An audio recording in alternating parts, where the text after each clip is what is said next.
கடந்த 4 வாரங்களாக மத்திய கிழக்கில் நிலவும் மோதல் நீடித்து வந்துட்டு இருக்கு. இந்த மோதல் சர்வதேச அளவில் மோசமான பாதிப்புகளை ஏற்படுத்தும் நிலையில போரை முடிவுக்கு கொண்டு வரும் முயற்சிகள் நடந்து வந்துட்டு இருக்கு.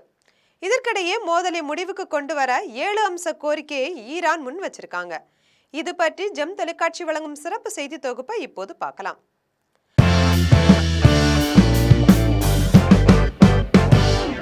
கடந்த மாதம் 28ஆம் தேதி தொடங்கிய இஸ்ரேல், அமெரிக்கா மற்றும் ஈரான் இடையேயான மோதல் தொடர்ந்து நடைபெற்று வந்துட்டு இருக்கு.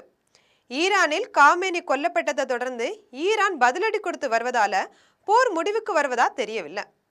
இந்த போரால் ஏற்படும் பாதிப்புகள் சர்வதேச அளவில் எதிரொலிக்க ஆரம்பிச்சிருக்கு. இதற்கிடையே அமெரிக்காவுடனான மோதலை முடிவுக்கு கொண்டு வர விரிவான 7 அம்ச திட்டத்தை ஈரான் முன் வச்சிருக்காங்க.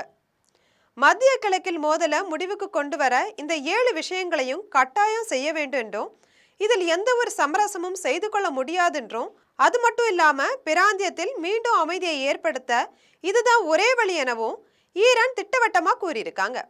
மாறி வரும் போர்க்கள சூழ்நிலைகளையும் ஈரானின் தற்போதைய நிலையையும் கருத்தில் கொண்டே இந்த முடிவை எடுத்துள்ளதா ஈரான் மூத்த அதிகாரி ஒருவர் தெரிவிச்சிருக்காரு.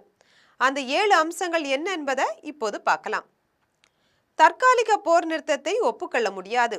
அமெரிக்கா இனி எப்போதும் தாக்குதல் நடத்த மாட்டோம் என்பதை உறுதியளிக்க வேண்டும். மேற்கு ஆசியாவில் உள்ள அனைத்து அமெரிக்க தளங்களையும் மூட வேண்டும்.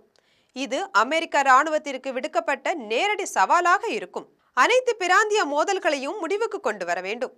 மத்திய கிழக்கு பிராந்தியத்தில் நீடிக்கும் சிக்கலுக்கு நிரந்தர முடிவு காண நடவடிக்கையை எடுக்க வேண்டும். ஹார்முஸ் ஜலசந்தியை யார் கட்டுப்படுத்த வேண்டும் என்பதில் ஒரு தெளிவான விதிமுறை உருவாக்கப்பட வேண்டும். அது ஈரானின் கட்டுப்பாட்டில் விடப்பட வேண்டும். ஈரான் மீதான அனைத்து பொருளாதார தடைகளையும் நீக்க வேண்டும். மின்சாரத்திற்காகவே அணுசக்தி திட்டத்தை மேற்கொள்கிறோம். இதற்கு முழு ஆதரவு தரப்பட வேண்டும். வழக்கமான சோதனைகளுக்கு ஈரான் உடன்படும். அமெரிக்கா, இஸ்ரேல் தாக்குதல்களால் ஏற்பட்ட பாதிப்புகளுக்கு ஈரானுக்கு இழப்பீடுகளை வழங்க வேண்டும். இந்த 7 அம்சங்களையும் ஏற்றுக்கொண்டால் போரை முடிவுக்கு கொண்டு வர சம்மதிப்பதாக ஈரான் கூறியிருக்காங்க. இத்தனை காலம் மேற்பார்வைக்கு இணங்காம இருந்த ஈரான் இப்போது சர்வதேச அணுசக்தி ஏஜென்சியின் மேற்பார்வைக்கு உட்பட சம்மதிச்சிருக்காங்க.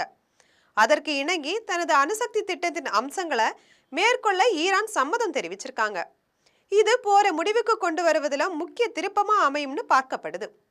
இது போன்ற உலக செய்திகளை உடனுக்குடன் அறிந்து கொள்ள ஜெம் தொலைக்காட்சியுடன் இணைந்திருங்கள்.